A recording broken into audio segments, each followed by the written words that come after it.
Hi, everyone. I'm Vladimir Jutic. We are following breaking news for you this morning. Take a look at the markets this morning, taking a plunge as investors react to the sweeping tariffs the White House announced yesterday. The Dow, the S&P 500, and the NASDAQ were all down more than 3% at one point. Global markets are also taking a hit. Japan's Nikkei finished down almost 3%, and major indices in Europe are also down. The new tariffs impact almost all of America's biggest trading partners. The president says it's designed to level the playing field. Javier David joins me now. He is the business editor for the Dallas Morning News and a CBS News contributor. All right, so Javier, the president has acknowledged that there might be some short-term pain. I even saw the Treasury Secretary on CBS Mornings earlier today suggesting much the same. The question, of course, is how much pain are people prepared, and how long will that pain last? Yeah, look, this is the end of the trade, the world trade as we know it, and investors do not feel fine. And then you know me, I can't resist a good gallows humor Gen X pun. But there's a staggering statistic from Bloomberg: 1.7 trillion with a T in market cap that's been erased from the S&P today with this opening. The truism is usually Main Street is separate from Wall Street, but consider this: 62% of the American public is invested in some way in the market, either through 401k or an account on an online trading account or so forth. So mainstream America is feeling this absolutely. And there's a little mystery to what's happening today. Like, look, for weeks, the market's been telegraphing exactly what it thinks about this tariff regime. The administration did what it did anyway. Even erstwhile allies are speaking out about the negative fallout. That includes former Vice President Mike Pence, who is calling this the largest peacetime tax in history. So the market, as we just showed, the Dow is down, and it is going further. It is dipping, continues to go down. Walk us through the mechanics of what could trigger, for example, circuit breakers in the Dow. Yeah, so circuit breakers, they used to happen fairly frequently when the indices were much lower, but the thresholds have been kind of raised. But there are three levels that we need to keep in mind. On the S&P, 7% is the level 1, 13% is level 2, and 20% is level 3, and that kind of varies based on the prior day's closing. They can be triggered when the market moves up as well as down, and the current system's been revised. So just the fact that we're even talking about this just kind of shows you how jumpy and volatile the mood is, and it bears repeating. Look, Wall Street's really worried about this future, and so is Main Street. I watched the White House press secretary, Carolyn Leavitt, earlier on another network suggesting that the president is looking out for small business owners, for farmers, for the middle class, and that this short-term pain is just a blip, and that at the end of this is a pot of gold / rainbow. But the question, of course, is if you hear, for example, Senator Tom Tillis say that there are farmers in his state that are just one crop short of a bankruptcy, I guess the question is, when we see the market dropping like this, when we see the effect that these tariffs are going to have, and when you see that big financial institutions are now suggesting that there's a 50% chance that the United States will see a recession, what could that potentially mean just globally? Look, this is, the recession risk is not set in stone, but it's increasingly likely given how a couple of things. A, we have not defeated inflation, so we're talking a lot more about slowing growth and higher prices. And we need the consumer to continue to spend. So if these surcharges are passed along to the consumer, they function as a stealth tax. And JP Morgan sort of did this whole thing where they explained that A, it's going to shave off growth, and B, it's going to be sort of felt at the consumer level. And so these are things that we really have to keep in mind. It's not just an isolated thing where big companies are affected. It really is Main Street. It really is small businesses. And the mood of the consumer is very, very glum at this point. We just threw up the numbers indicating which countries are going to see which tariffs levied at them. Have you, Javier, or have you seen any sort of concrete analysis of how the administration came up with these numbers? There's been a lot of speculation, and they basically said it was based on the tariffs, but there was a great thread, and it's kind of complicated and a little bit difficult to get into right now. But there is a perception that the administration took, if basically divided what sort of this based on whether or not a country has a surplus running with the United States or a deficit. It did it in a really, really quickly, like back of the envelope way, and that it's basically overpriced.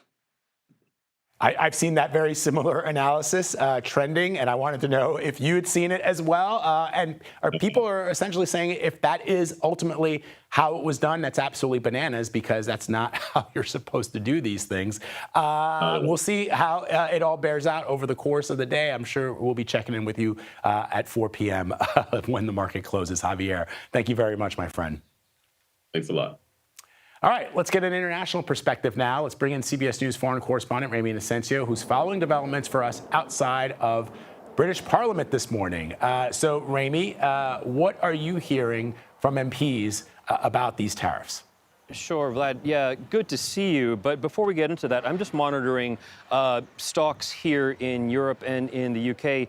And off of the plunges that you were just talking about, the Dow down more than 1,000 points, we're seeing pretty much really a bloodbath here in Europe. The FTSE is down near lows of the day. The CAC 40 in France down 3%. The DAX in Germany is down more than 2%. These moves are massive, to say the least. I've also been looking at currencies, and currencies, when they move, talk about maybe 1/3% and 0.5% moves, but here the pound has risen by more than 1%. That is a massive move for a currency, Vlad. The euro is up by 2% against the dollar, even more massive here. So this volatility is showing that investors are reacting massively and negatively to these Trump so-called Liberation Day tariffs here. And this is also happening here in the United Kingdom. Prime Minister Keir Starmer meeting with British business leaders earlier today and warning that there will be an economic impact, which we are now seeing play out around the world, upending the global world order from post-World War II. He said his government will act with cool and calm heads. It's sort of a take on the keep calm and carry on mantra here, negotiating with Washington, the hopes of some kind of best deal, he says, for Britain.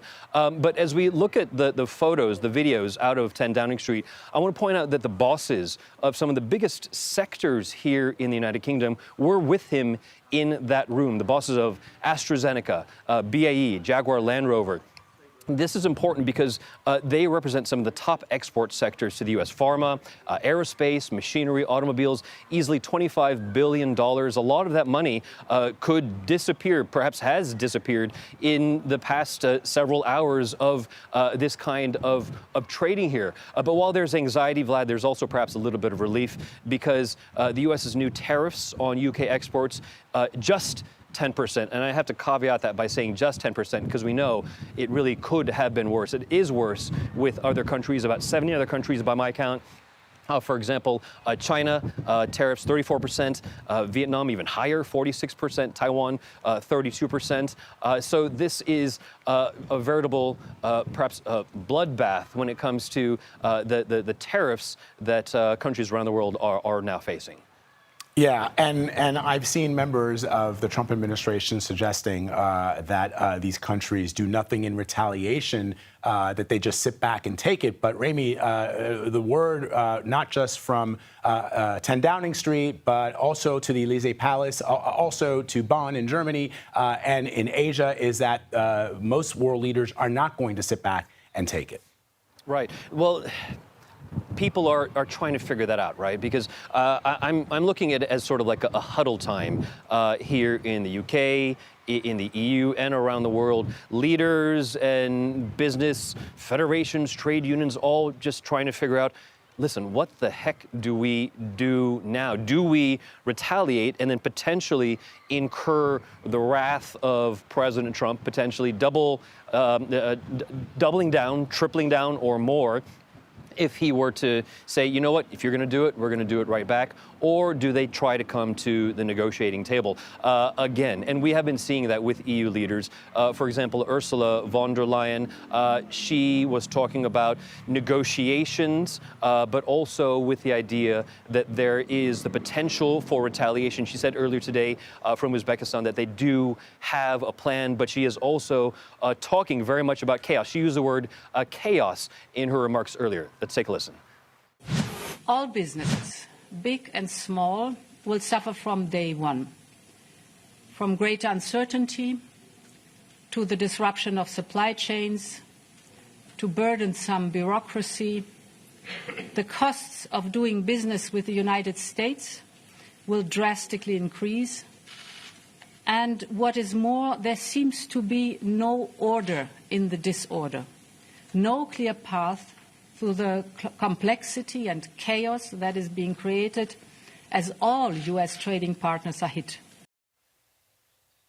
All home to something everyone can understand in von der Leyen's own words. She said millions of citizens will now face higher grocery bills, medication will cost more, transportation will cost more. In her words, she said inflation will go up.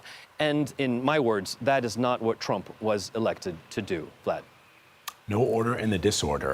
Ramy Inocencio for us outside of the UK Parliament. Thank you very much, Ramy. Appreciate it. You bet.